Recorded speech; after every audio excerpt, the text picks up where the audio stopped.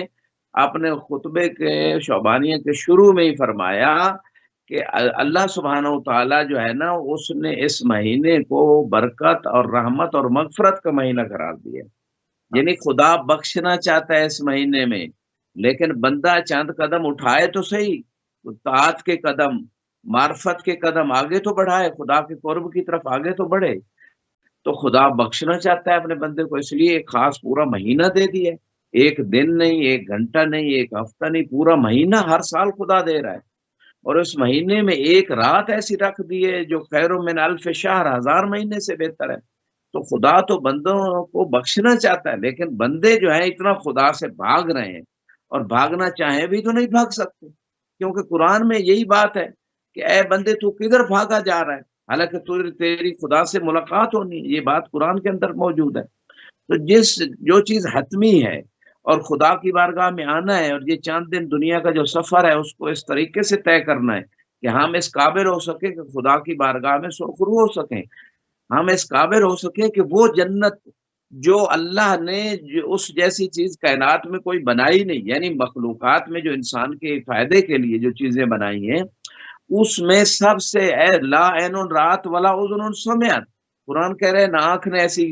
چیز دیکھی ہوگی، نہ کان نے وہ چیزیں سنی ہوگی جو جنت میں اسے تحفے اور نعمتیں ملنے والی۔ اتنی بڑی جنت، ہمیشہ کی جنت کے لیے، ہمیشہ کی زندگی کے لیے جب انسان کو اللہ یہ دینا چاہتا ہے تو پہلے یہ تو پروف کرے عملی طور پہ کہ وہ اس قابل بھی ہے کہ اس جنت میں رہ سکے، کہیں وہاں جا کے پھر تو دنگا فساد اور خون خرابہ اور پھر وہی خرابیاں تو نہیں کرنے والا یہ انسان۔ اگر اہل نہیں ہے تو اس کو پھر جنت بھیج دو، اور اگر اہل ہے کہ وہاں رہنے کے قابل ہے، اس کے اندر انسانیت ہے، اس کے اندر تقویٰ ہے، اس کے اندر خدا کا خوف ہے، دوسرے انسانوں کے حقوق کا خیال ہے، تو پھر اس کو جنت کے قابل بنا کے بھیجا جا رہا ہے۔ تو یہ بات جو یہاں پہ توبہ اور مغفرت کی بات آپ نے کی، تو میں یہ کہنا چاہتا ہوں کہ یہ ہے ہی مغفرت کا مہینہ، کہ پچھلی جو کوتاہیاں غلطیاں ہوئی ہیں ان کو چھوڑو، آئندہ ایک نئی زندگی شروع کرو اس ماہ رمضان سے، اور اس سلسلے کو آگے لے کے چلو۔ اور اب توبہ کا ایک کنسیپٹ یہ لیا جاتا ہے ہماری سوسائٹی میں کہ بھائی توبہ کا معنی یہ ہے کہ آپ جو ہے نا ایک دفعہ زبان سے کہہ دیں استغفر اللہ ربی واتوب بولے، استغفار کا حکم ہے، توبہ کا حکم ہے، یہ زبان سے بھی کہنا چاہیے۔ لیکن کسی نے جب یہ کہا مولا علی علیہ السلام کے سامنے، تو امام نے فرمایا وہک تجھے معلوم ہے کہ توبہ اور استغفار کی شرطیں کیا ہیں؟ کہا مجھے تو معلوم نہیں۔ کہا استغفار اور توبہ کی پہلی شرط یہ ہے کہ جو سابقہ گناہ کیے ہیں اس کے اوپر شدید شرمندگی اور ندامت کا، کہ میں نے نماز چھوڑی تھی، میں نے فلاں کی غیبت کی تھی، فلاں پہ تکبر کیا تھا، فلاں سے حسد کیا تھا، فلاں کی چغل خوری کی تھی، فلاں کی انسلٹ کی تھی، فلاں کو اذیت دی تھی، جتنے بھی گناہ ہیں، چاہے حقوق اللہ سے ان کا ریلیشن ہے یا حقوق العباد سے، ان کو جو ہے انسان ان پہ شرمندہ ہو، نادم ہو، اور جو حقوق اللہ ہے ان کو بھی ادا کرے، جو نماز ذمے ہیں ان کو پڑھے، جو روزے ذمے ہیں ان کو رکھے، جو زکوٰۃ و خمس ذمے ہیں ان کو ادا کرے، جو بھی واجبات الہیہ ذمے ہے، یہ سچی توبہ ہے، توبۃ النصوح جسے کہتے ہیں، پوری اور کامل اور سچی توبہ۔ اور جو بندوں کے حقوق ہیں، غصب کیے کسی کا مال اس کو واپس لوٹائے، کسی کی اذیت انسلٹ کی ہے اس کے لیے استغفار کرے، اس سے سوری کرے، تو یہ توبہ اصل یہی ہے۔ یہ ماہ رمضان جو توبہ اور مغفرت کا مہینہ ہے، اس کا مطلب یہ ہے کہ ری چیکنگ، جیسے اکاؤنٹنٹ جو ہے اپنے بینک کے سسٹم میں یا اس کے علاوہ جتنے ادارے ہیں وہ ایک سالانہ ان کا چیک اینڈ بیلنس ہوتا ہے۔ اسلام میں تو سال کے بعد بھی ایک پیکج دیا ہے ماہ رمضان، لیکن اسلام کا نقطہ نظر تو یہ ہے کہ من لم یحاسب نفسہ کل یوم لیس منا، امام فرماتے ہیں کہ جو روزانہ اپنا حساب و کتاب نہیں کرتا کہ آج میں نے کیا کھویا کیا پایا، کون سے میرے ذمہ فرائض تھے میں نے ادا کیے یا نہیں کی، صحیح طریقے سے ادا کیے یا اس کو بگاڑ کے طور پہ ادا کیے، کون سے میں نے حرام کام کیے یا ان سے بچ سکا۔ تو یہ روزانہ کا محاسبہ ہے اسلام میں، تاکہ انسان بہتری کی طرف جائے۔ تو یہ موسوی صاحب یہاں پہ جو توبہ اور مغفرت کی بات آپ نے کی، خود اللہ کے رسول نے اس خطبے میں بھی ارشاد فرمایا، وَتُوبُوا إِلَى اللَّهِ مِن ذُنُوبِكُمْ، کہ اللہ کی طرف توبہ کرو اپنے تمام گناہوں سے۔ ایک ایک گناہ کو انسان یاد کرے کہ میں نے اچھا، تکبر کب کیا۔ توبہ کے لغوی معنی میں پلٹ جانا بھی ہے، یعنی کہ انسان جی جس رات سے ہٹ گیا تھا واپس پلٹ گیا، اس میں بھی تھوڑی سی روشنی ڈالیں۔ جی بالکل، توبہ اور رجوع جو ہے یہ بالکل قریب قریب ہیں۔ انابت کا معنی بھی آتا ہے عربی میں، اور یہ معنی ہے کہ لوٹے، یعنی بندہ جو ہے نا وہ خدا سے دور بھاگ رہا ہے، خدا کی طاعت سے دور بھاگ رہا ہے، تو دوبارہ خدا کی طاعت میں آنا، اللہ کی نافرمانی سے نکل کر خدا کی مرضی کے مطابق زندگی گزارنے لگ پڑنا، یہ توبہ ہے، یہ رجوع ہے۔ جی موسی صاحب۔ صحیح۔ دعا کے اوپر تھوڑی سی بات کرتے ہیں، کیونکہ دعا عموماً بعض لوگ اس بات کی شکایت کرتے ہیں کہ ان کی دعائیں مستجاب نہیں ہوتی۔ تو اس ماہ کی جو بابرکت ترین گھڑیاں ہیں، بابرکت ترین رات ہیں، بابرکت ترین ساعتیں ہیں، تو کیوں نہ باتوں سے، ان لحظات سے استفادہ پروردگار کی بات کی جائے۔ اس دعا کا اسلوب کیا ہونا چاہیے، کار کیا، اور اس میں یہ جو لحظات ہیں کتنا سریع و اثر ہے اس کی دعا کے مستجاب ہونے میں، اس کی استجابت دعا کو پروردگار کی طرف سے قبولیت کے لیے جو درجہ حاصل ہونا ہے اس میں کتنا سریع و اثر ہے، یہ سارے لحظات، اس پہ روشنی ڈال۔ جی میں نے شروع میں ہی خطبہ شعبانیہ جو رسول خدا نے ارشاد فرمایا، اور دعاؤکم فی مستجاب، فرمایا اس مہینے میں تمہاری دعا قبول ہوتی ہے۔ قرآن بھی کہہ رہے ہو ادعونی استجب لکم، مجھے پکارو میں جواب دوں گا، قبولیت دوں گا۔ لیکن اس میں ایک باقاعدہ علماء نے کتابیں لکھی ہیں، عدت الدائی، بہت معتبر ترین، اردو میں بھی اس کی ٹرانسلیشن ہو چکی ہے، عربی میں لکھی گئی کتاب، اس میں شرائط دعا لکھی گئی ہیں کہ دعا مومن کی قبول ہوتی ہے، لیکن اس کی شرطیں یہ ہیں کہ دعا جب مانگی جائے تو یقین کے ساتھ مانگی جائے، شک کے ساتھ نہ مانگی جائے۔ دوسرا، دعا کے جو الفاظ بعض ائمہ نے تعلیم کیے یا قرآن کی دعائیں ہیں، ان الفاظ کا چناؤ کا بھی ایک خاص نقل ہے۔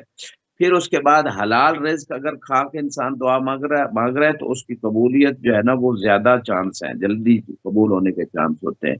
پھر وہ جس زبان سے دعا مانگی جا رہی اس زبان سے گناہ نہ کیے جائیں، کیونکہ زبان کے بندہ ناچیز نے ایک جگہ 25 گناہ گنوائے ہیں، بعض علماء نے 22 تک اس کے گناہ لکھے ہیں۔ زبان سے انسان ڈیلی بیسس پہ گناہ کر رہا ہے، کسی کو انسلٹ کر رہا ہے، کسی کو اذیت دے رہا ہے، کسی کو، اس خطبے میں بھی رسول خدا نے اس نقطے کی طرف اشارہ فرمایا ہے کہ وغضوا ابصارکم اما لا یحل النظر الیہ، کہ ایک تو اپنی آنکھوں کو ان چیزوں سے بچاؤ جس کی طرف نگاہ کرنا جائز نہیں ہے، اور فرمایا وَأَلْسِنَتَكُمْ مِمَّا لَا يَحِلُّ الْاِسْتِمَاعِ إِلَيْهِ، کہ وَاسْتِمَاعُكُمْ مِمَّا لَا يَحِلُّ الْاِسْتِمَاعِ إِلَيْهِ، اسی طرح اپنے کانوں کو بھی ان گناہوں سے بچاؤ جس کو سننا جائز نہیں ہے۔ وَاحْفَظُوا أَلْسِنَتَكُمْ، اس خطبے میں ہے کہ اپنی زبانوں کی حفاظت کرو۔ تو دعا کی قبولیت میں زبان کی حفاظت کا بہت بڑا، پورے گناہوں سے بچنا ضروری ہے، لیکن جو ہے خصوصاً زبان، جس زبان سے انسان اللہ سے مانگ رہا ہے اس زبان سے گناہ سے بچ جائے، کسی پہ تہمت، کسی پہ بہتان، کوئی تکبر کی بات، کوئی حسد کی بات، کوئی غیبت کی بات، کوئی چغل خوری کی بات، کوئی اہانت کی بات، کوئی اذیت کی بات، یہ زبان سے جو جھوٹ کی بات، تو یہ گانا کوئی گا رہا ہے تو یہ جھوٹی گواہی، بہت سارے گناہ 25 میں نے عرض کیا۔ تو یہ اس مقام پہ کہنا یہ چاہتا ہوں کہ یہ شرطیں ہیں دعا کی قبولیت کی، اور بعض اوقات خدا چاہتا ہے کہ بندہ مجھ سے دعا مانگتا رہے، خدا کو پسند ہے اس بندے کی آواز، اس لیے وہ اس کی استجابت تاخیر سے ہوتی ہے۔ اور دعا کے بارے میں یہاں تک ہے کہ روز قیامت جو دعائیں دنیا میں اس کا اثر ظاہر نہیں ہوا، قبول تو ہو گئی تھی لیکن دنیا میں اس کا ریوارڈ اجر نہیں ملا، تو وہ آخرت میں ملے گا۔ اور بندہ مومن یہ خواہش کرے گا کاش اس کی ایک دعا کا اثر بھی دنیا میں ظاہر نہ ہوتا، وہ آج مجھے قیامت کے دن یہ اجر مل جاتا تو میرے درجے اور بلند ہو جاتے۔ تو یہ موسی صاحب جو فلسفہ ہے دعا کا، یہ تو ایک لمبا ٹاپک ہے، لیکن میں مختصر اتنا یہ کہنا چاہتا ہوں کہ بعض اوقات بندہ جو ہے نا وہ سمجھتا ہے کہ میرے لیے اس دعا میں خیر ہے، حالانکہ اس کے لیے اس میں مصلحت نہیں ہوتی، اس لیے بھی وہ تاخیر ہو رہی ہوتی ہے۔ تو یہ ساری چیزیں انسان اس پہ نگاہ رکھے، دعا کو ایک عبادت سمجھ کے کرتا رہے، کیونکہ جو دعا کے سے منکر ہوتے ہیں یا دعا کو چھوڑ جاتے ہیں ان کے لیے سخت الفاظ ہیں قرآن کے اندر، یہ الذین یستکبرون عن عبادتی، کہ میری عبادت سے وہ تکبر کرتے ہیں، یعنی خدا سے مانگنا، چونکہ وہ غنی مطلق ہے، وہی سب کچھ دے سکتا ہے، وہی علی کل شیء قدیر ہے، تو اسی سے مانگنا چاہیے، اسی سے ریلیشن رکھنا چاہیے، اسی کے سامنے اپنے آپ کو عاجز سمجھنا چاہیے، اور اسی سے طاقت لینا چاہیے۔ یہ ریلیشن دعا کے ذریعے خدا اور بندے کے درمیان باقی رہتا ہے۔ لہذا جو دعا کو چھوڑ دیتا ہے تو یا دعا نہیں مانگتا، وہ تکبر کی طرف جا رہا ہے کہ گویا سمجھ رہا ہے کہ میں اللہ کا محتاج ہی نہیں ہوں۔ تو دعا اس مہینے میں قبول ہوتی ہے، ضرور دعائیں مانگے، خصوصاً موسی صاحب سحر کے وقت جو امام زین العابدین علیہ السلام نے اپنے خاص صحابی ابو حمزہ صومالی کو، انہی کے نام سے دعا مشہور ہے، جیسے مولا علی کے صحابی کمیل کی دعا ہے، ابو حمزہ صومالی کی دعا لمبی دعا ہے، اس کو ضرور پڑھیں، ترجمے کے ساتھ سنیں سب ہمارے ناظرین مومنین مومنات۔ وہ اگر پڑھ نہیں سکتے مفاتی سے تو سن لیں، آج تو میڈیا سے وہ ریکارڈڈ بھی آپ کو ترجمے کے ساتھ مل جائے گی، اس میں وہ معارف ہیں، اس میں وہ روحانی لذت ہے۔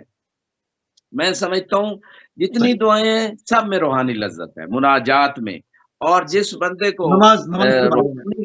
جی موسی صاحب بس تھوڑا سا میں کمپلیٹ کر لوں، جس بندے کو روحانی لذت نہیں محسوس ہو رہی دعاؤں میں، نماز میں، تو وہ تھوڑا اپنا اعمال پہ غور و فکر کرے، اپنے رزق پہ، اپنے تمام اعمال پہ غور و فکر کرے، کیونکہ خدا یہ کہتا ہے کہ جس بندے کے دل میں دنیا کی محبت ہے نا، یعنی دنیا جو حلال ہے، جو شرعی طریقے سے ہے، وہ تو آخرت ہے، اس میں تو اشکال ہی نہیں، وہ دنیا جو انسان کو خدا سے دور لے جا رہی ہے، معصیت کے ذریعے سے جو انسان دنیا میں پھنسا ہوا ہے، تو جس کے دل میں دنیا کی محبت آ جائے اور خدا کی محبت اور اہل بیت کی اور دین کی اور رسول خدا کی نکلنا شروع ہو جائے یا کم ہونا شروع ہو جائے، تو ایسے بندے کو خدا کہتا ہے میں سزا یہ دیتا ہوں کہ اس کے دل سے مناجات اور دعاؤں کی جو لذت روحانی ہے اس کو اٹھا لیتا ہوں۔ تو یہ موسی صاحب دعائیں میں سمجھتا ہوں اس مہینے میں ضرور مانگنی چاہیے، اور سحری کے وقت دعا چلا کے سنیں، پھر افطاری کے وقت کے بعد کی دعائیں ہیں، دن کے وقت دعا مانگے، روزے کی دعائیں، دعاؤں سے اس مہینے میں غفلت نہیں ہونی چاہیے، مغفرت کی کے مہینہ ہے، توبہ کا اور دعاؤں کی قبولیت کا مہینہ ہے۔ جی موسی صاحب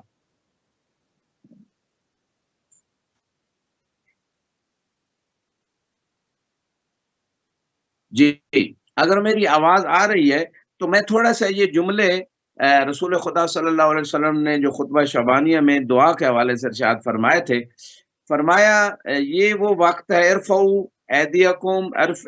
الیہ ایدیکم بالدعاء فی اوقات صلاتکم، کہ اپنی نماز کے اوقات میں اپنے ہاتھوں کو دعا کے لیے اللہ کی طرف بلند کرو، یعنی نماز کا اوقات جو ہے نا یہ خاص اوقات ہے۔ فرمایا فإن افضل الساعات، یہ سب سے بہترین گھڑیاں نماز کی گھڑیاں، ینظر اللہ عز وجل فیہ بالرحمت الی عبادہ، اس نماز کے وقت میں اللہ تعالیٰ خصوصی رحمت سے اپنے بندوں پہ خصوصی نگاہ رحمت کرتا ہے۔ اور فرمایا یجیبہم اذا ناجوہ، جب وہ سرگوشی کرتے ہیں بندے اللہ سے تو خدا جواب دیتا ہے، ویلبیہم اذا نادوہ، کہ خدا جو ہے نا جب وہ خدا کو کوئی بلند آواز سے بھی پکارتا ہے تو خدا اس ندا کا جواب دیتا ہے، وَيُعْطِيهِمْ إِذَا سَأَلُوهُ، تو خدا عطا کرتا ہے اگر بندے اللہ سے سوال کرتے ہیں، وَيَسْتَجِيبُ لَهُمْ إِذَا دَعَوْهُ، تو اللہ جواب دیتا ہے جب اس کو وہ پکارتے ہیں بندے۔ تو اللہ کے رسول یہ ساری چیزیں یعنی دعا کی ترغیب دلا رہے ہیں، اور خصوصاً نماز کے اوقات، قنوت میں نماز کے فوراً بعد دعا کی قبولیت کے زیادہ چانس ہوتے ہیں۔ فرمایا ان یا ایھا الناس ان انفسکم مرہونۃ باعمالکم ففکوها باستغفارکم، کہ تمہاری زندگیاں، تمہاری ذات ہے، وہ رہن رکھ دی گئی ہیں تمہارے اعمال کی وجہ سے، برے اعمال کی وجہ سے، تو ان اپنی زندگیوں کو، اپنی جان کو، اپنی ذات کو آزاد کرواؤ استغفار سے، خدا سے مغفرت طلب کر کے۔ وَظُہُورَكُمْ ثَقِيلَةٌ مِّنْ أَوْزَارِكُمْ، اور تمہاری پشتیں تمہارے گناہوں کی بوجھ سے ثقیل اور وزنی ہو چکی ہیں۔ جب معراج سے آپ تشریف لائے تو صحابہ نے پوچھا کوئی واقعہ سنائے، کہا اس شخص پہ مجھے بہت تعجب ہوا جس کی پشت پہ پہلے ہی بوجھ ہوتا تھا اور وہ گرتا اٹھتا جا رہا ہوتا تھا، اور تھوڑا آگے جاتا تو اور بوجھ لاد لیتا تھا، اور تھا بھی بوڑھا انسان۔ تو اب لوگوں نے پوچھا وہ کون تھا، کہا یہ وہ شخص تھا جس کی پشت پہ پہلے ہی گناہوں کا بوجھ تھا، لیکن مزید گناہوں کا بوجھ جو ہے وہ اپنی پشت پہ لاد لیتا تھا۔ تو ایسے شخص پہ مجھے بہت رحم آیا۔ تو یہ وہ معراج کا واقعہ بھی، اور یہاں بھی فرما رہے ہیں کہ تمہاری پشتیں بہت وزنی ہیں اور گناہوں کے بوجھ سے، فَخَفِّفُوا عَنْهَا بِطُولِ سُجُودِكُمْ، ان پشتوں سے، اپنے پشت سے گناہوں کے بوجھ کو کم کرو لمبے سجدے کر کے۔ وَاعْلَمُوا أَنَّ اللَّهَ أَقْسَمَ بِعِزَّتِهِ أَن لَا يُعَذِّبَ الْمُصَلِّينَ۔ جی موسی صاحب۔ جزاک اللہ قبلہ، جزاک اللہ۔ اور اچھا، روزہ افطار کرانے کا کیا اجر ہے؟ جی اسی خطبے میں اگرچہ اس حوالے سے بہت ساری روایات ہیں، لیکن اس خطبہ شعبانیہ میں رسول خدا نے ارشاد فرمایا یا ایھا الناس من فطر منکم مؤمنا، کہ جس نے کسی ایک مومن کو افطار کرایا اس مہینے میں تو اللہ تعالیٰ اسے کیا عطا فرمائے گا؟ فلہو اجر عتق نسمہ، اسے ایک غلام آزاد کرنے کا ثواب ملے گا، ومغفرت لما مضی من ذنوب ہی، اور جو اس کے سابقہ گناہ ہے خدا ان کو بھی بخش دے گا۔ یہ اس ایک مومن کو افطار کرانے کا ثواب ہے۔ اور پھر کسی نے کہا کہ یا رسول اللہ لسنا کلنا نقدر علی ذالک، کہ ہم سارے تو اس بات پہ قدرت نہیں رکھتے کہ ہم لوگوں کو افطار کرائیں، کیونکہ وہ ایک زمانہ تھا شدید فقر تھا۔ تو آپ نے فرمایا اتقوا النار ولو بشق تمرتین، جہنم کی آگ سے بچو اگرچہ کھجور کا ایک ٹکڑا ہی، کھجور میں سے بھی ایک ٹکڑا کیوں نہ ہو۔ اتقوا النار ولو بشربت ماء،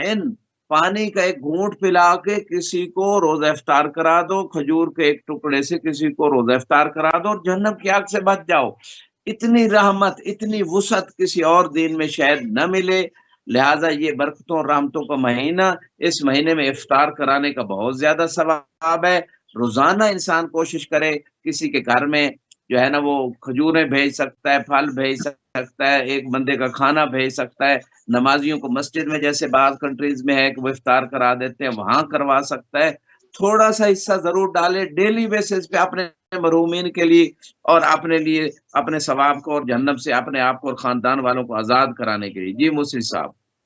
اچھا، اس میں نماز کے معاملے کو تھوڑا سا اور بڑھا دیں قبلہ، کیونکہ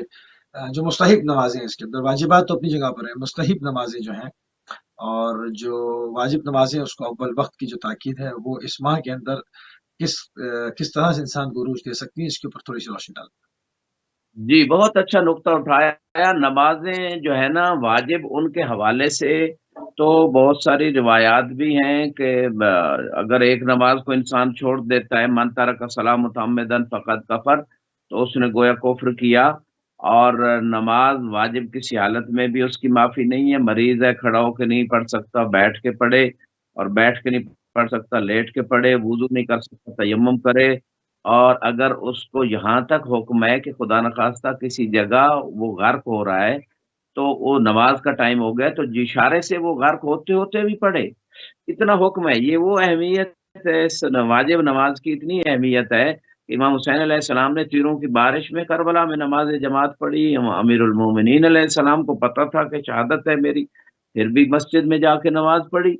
اور نماز کو نہیں چھوڑا۔ اور ایک ایک ہزار رکعت نماز شب جو حریر صفین میں ایک سر رات جنگ لڑتے رہے، گھوڑے کی پشت پہ۔ ابن عباس کہتے ہیں میں نے مولا علی کی 500 تکبیریں سنی، وہ 1000 رکعت نماز اس رات بھی آپ نے گھوڑے کی پشت پہ بھی پڑھی، کیونکہ مستحب نماز کے لیے ضروری نہیں کہ قبلہ رخ ہو انسان یا کھڑا ہو کے پڑھے، تو چلتے پھرتے بھی پڑھ سکتا ہے۔ تو یہ علی ہیں، اس علی کو ہم امام مانتے ہیں۔ تو کم از کم ماہ رمضان میں انسان جو ہے وہ مستحب نمازوں پہ بھی توجہ دے، اپنی قضا نمازیں پڑھے، اور مستحب نمازیں جو 51 رکعت کامل مومن کی علامت ہے۔ 11ویں امام کا فرمان ہے علامات المومن خمس صلاۃ 51، 51 رکعت نماز۔ تو ماہ رمضان میں نماز شب کی 11 رکعتیں، سحری کے لیے ویسے ہی اٹھنا ہوتا ہے، سحری کھانا بھی مستحب ہے، اور اس وقت صحت بھی ہے انسان کے لیے۔ تو یہ ٹائم ہوتا ہے نماز شب کا، 11 رکعت پہ ٹائم نہیں ملتا، اس میں روحانیت ہے، اس میں رزق میں فراوانی ہے، نماز شب میں صحت ہے، آخرت کی نیکی ہے۔ اور نوافل جو یومی ہے وہ لیٹ کے بے شک پڑھے، بیٹھ کے پڑھے ضرور، چلتے پھرتے پڑھے۔ اچھا، آپ یہاں پہ جو نماز واجب ہے ماہ رمضان میں، رسول خدا خطبہ شعبانیہ میں ارشاد فرما رہے ہیں کہ ایک فریضہ ماہ رمضان میں وہ یعادل 70 فریضہ، 70 نمازوں کا ثواب ملے گا ماہ رمضان میں۔ اور پھر جو مستحب نمازیں ہیں اس کے بارے میں بھی ارشاد ہو رہا ہے کہ مستحب نمازیں جو اس مہینے میں من تطوع فی ھذا الشہر، کہ اس مہینے میں جو مستحب نمازیں پڑھے گا، کانت لہو براء من النار، کہ اللہ تعالیٰ جہنم سے چھٹکارے کا سرٹیفکیٹ اسے دے دے گا کہ اس بندے نے مستحب نمازیں پڑھی تھی۔ تو یہ مستحب نمازوں کی بھی اہمیت ہے، واجب نمازوں کی بھی اہمیت ہے،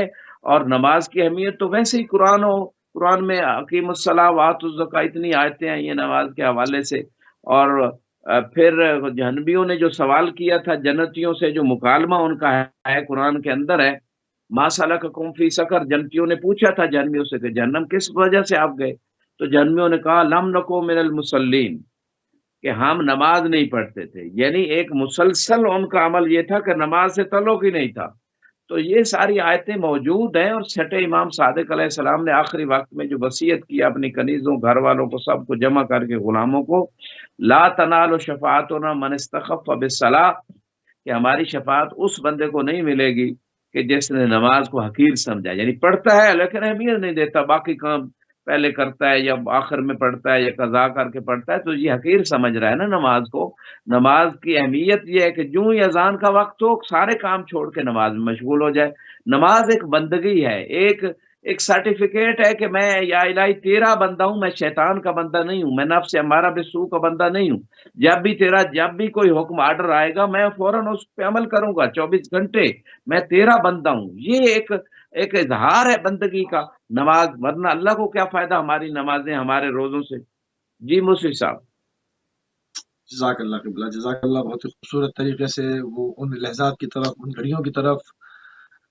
ان ساعتوں کی طرف جو ہمیں ابھی انشاءاللہ نصیب ہونے والی ہیں، اور ان سے بہترین استفادہ کرنے کی ہمارے پاس فرصت بھی ہوگی، اس طرف آپ ہماری توجہات کو منظور فرما رہے ہیں۔ کہ اللہ پروردگار آپ کو جزائے خیر دے اس کے اوپر حسن اخلاق،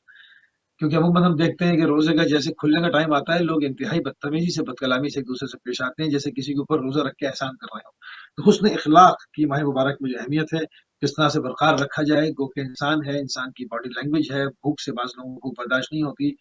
وہ ٹچی ہو جاتے ہیں، وہ ایک دم چیخنا شروع ہو جاتے ہیں، ذرا سی غلطیوں کو نظر انداز نہیں کر سکتے۔ ان کے لیے میں چاہتا ہوں کہ اس طرح کے جو مزاج رکھنے والے لوگ ہیں ان کے لیے کچھ چند کلمات جو ہے وہ بیان کی جائیں، تاکہ دوسرے جو لوگ ہیں، چاہے وہ مسلمان ہو یا غیر مسلم ہو، ایسے لوگوں کے اخلاق سے جو ہے وہ اپنے آپ کو محفوظ رکھ سکیں، اور وہ بھی اپنے اعمال کو بچا سکیں، کیونکہ بالکل روزہ کھلنے کے وقت پورے دن کی ریاضت اور عبادت کو بیڑا گرک کر لیتے ہیں، وہ اپنی زبان کی شقاوت کی وجہ سے اس کی روشنی ڈالنے کا۔ جی بہت اچھا نقطہ آپ نے اٹھایا مصری صاحب۔ میں سمجھتا ہوں یہ روزہ جو ہے نا، اس میں ایک بیسک فلسفہ یہی ہے کہ اخلاق کی تربیت، روحانی تربیت، انسان کے عقیدے کی صبر، تحمل، برداشت، ایثار، یہ ساری چیزیں روزے کا فلسفہ ہیں۔ اور اس حوالے سے تو رسول خدا صلی اللہ علیہ وآلہ وسلم نے اپنے خطبہ میں خصوصی طور پر ارشاد فرمایا ہے، ایھا الناس من حسن منکم خلقہ فی ھذا الشہر، کہ اس مہینے میں جس نے اپنے اخلاق کو بہتر بنا لیا، کان لہ جوازا علی الصراط یوم تظل فیہ الاقدام، تو وہ شخص پورے صراط سے روز قیامت جو جہنم کے اوپر پول ہوگا، وہ آسانی سے گزر جائے گا جب لوگوں کے قدم وہاں ڈگمگا رہے ہوں گے۔ تو یہ اتنا بڑا جو ریوارڈ دیا جا رہا ہے، اتنا بڑا جو تحفہ دیا جا رہا ہے کہ اس مہینے میں اگر انسان اپنے اخلاق کو بہتر کر لے، اپنی زبان کو، اپنی سیرت کو، اپنے تمام عقیدوں کو، عمل کو ان میں اصلاح کر لے،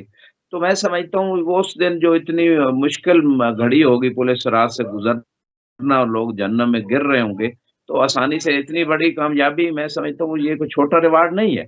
اور دوسری بات یہ ہے، اس مقام پہ جیسے آپ نے بھی متوجہ کیا کہ بندہ بازوں کا سارا دن صبر کرتا ہے اور آخری وقت میں اس کا، تو صبر کا تو نام ہے، روزے کا معنی ہی صبر ہے۔ تو صوم جو ہے اس میں تربیت ہی صبر پہ کی کروائی جاتی ہے۔ اگر ایک دن ایک بندہ بھوک پیاس نہیں برداشت کر سکا اور آپے سے باہر ہو رہا ہے،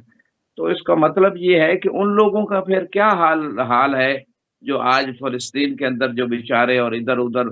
دنیا میں بھوکے پیاسے، اور ان کی بھوک پیاس کا کوئی احساس کرنے والا نہیں۔ تو یہی صبر کی تربیت دی جاتی ہے۔ اور بعض روایات میں ہے کہ کچھ لوگوں کو روزے سے سوائے بھوک پیاس کے اور کچھ نصیب نہیں ہوتا، کیونکہ معصوم نے فرمایا روزہ فقط بھوک پیاس سے نہیں بلکہ زبان کا بھی روزہ ہے، آنکھ کا بھی روزہ ہے، کان کا بھی روزہ ہے، جلد کا بھی روزہ ہے، بالوں تک کا بھی روزہ کہا۔ تو یہ جو روزہ ہے اصل میں یہ روحانی جسمانی دونوں جہت سے ہے، فقط ایک جسمانی جہت سے نہیں ہے۔ تو روحانی کچھ کنڈیشنز ہیں، کچھ رولز ہیں، ان کو فالو کرنا پڑے گا اسلامی نقطہ نگاہ سے۔ رسول خدا صلی اللہ علیہ وآلہ وسلم نے ایک عورت کو کھانا منگوا دیا، کہا میں روزے سے ہوں، کہا کیسا روزہ، تو گالیاں دے رہی تھی۔ تو لہٰذا اس مرحلے میں انسان جب غصہ آ جائے تو اپنی حالت کو چینج کرے، اپنے یعنی کوئی ذہن کو کسی اور طرف لے کے جائے۔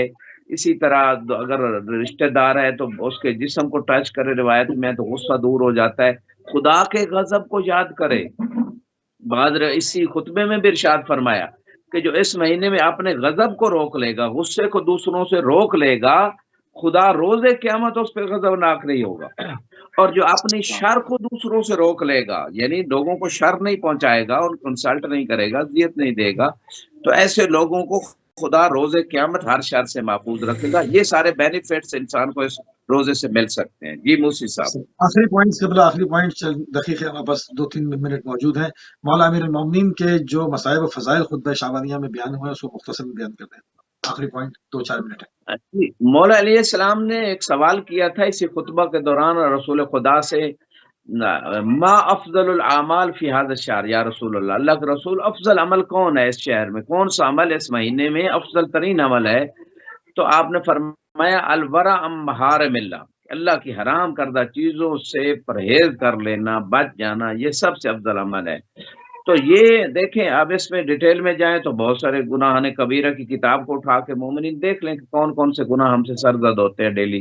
تو اس کے بعد اللہ کے رسول رونے لگے، اور رسول مولا علی نے پوچھا ما یبکی کا یا رسول اللہ، تو فرمایا اس مہینے میں جو آپ پہ مصیبت آنے والی، وہ سارا واقعہ بیان کیا گیا، اور پھر فرمایا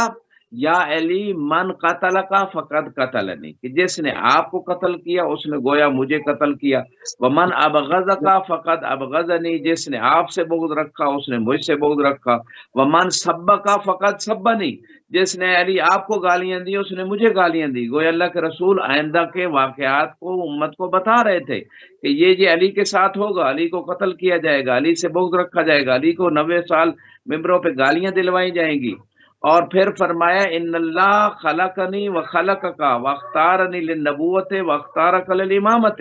کہ اللہ نے آپ کو اور مجھے خلق کیا اور مجھے نبوت کے لیے اختیار کیا اور آپ کو امامت کے لیے اختیار کیا۔ پھر فرمایا ومن انکر امامتک فقد انکر نبوتی، اے علی جس نے آپ کی امامت کا انکار کر دیا اس نے میری نبوت کا انکار کر دیا۔ یہ اللہ کے رسول صحابہ کے درمیان جو ہے یہ تمام فضائل علی اور مقام علی بیان فرما رہے ہیں، اور اس کے بعد یہ جملے ارشاد فرمائے لِأَنَّكَ مِنِّي كَنَفْسِي وَرُوحُكَ مِن روحی وَطِينَتُكَ مِن طِينَتِي، کہ تو میری جان ہے، جیسے قرآن نے کہا انفسنا وانفسکم، اور تیری روح میری روح سے ہے، تیری طینت میری طینت سے ہے۔ اور آخر میں ارشاد فرماتے ہیں اسی مقام پہ یا علی انت وسیع و ابو ولدی،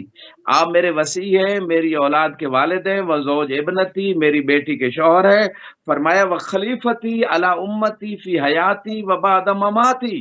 کہ میری زندگی میں بھی اور میری زندگی کے بعد جو ہے آپ میری امت کے اوپر خلیفہ ہیں. امرو کا امری و نہیو کا نہی، آپ کا حکم میرا حکم ہے، میرا حکم آپ کا حکم میرا حکم، میرا حکم آپ کا حکم، آپ کی نہیں میری نہیں. یہ ساری چیزیں آخر میں قسم اٹھائی اللہ کے نبی نے اور فرمایا انک لحجۃ اللہ علی خلقہ و امینہ علی سرہ و خلیفتہ علی عبادہ، کہ آپ اللہ کی مخلوق کے اوپر حجت بھی ہیں، اللہ کے رازدان بھی ہیں، اور اللہ کے بندوں کے اوپر خلیفہ ہیں. یعنی خلیفۃ اللہ بھی ہے علی، خلیفۃ رسول اللہ بھی ہیں علی صلوات اللہ علیہ. جزاک اللہ خیر، جزاک اللہ خیر، بہت شکر گزار ہیں، انتہائی مشکور ہیں اور انتہائی ممنون بھی ہیں کہ آپ نے ایک مرتبہ پھر اپنا قیمتی ٹائم اہل بیت ٹی وی کو دیا. ناظرین، آپ سماعت فرما رہے تھے آیت اللہ سید نسیم عباس دسوی صاحب کو نجف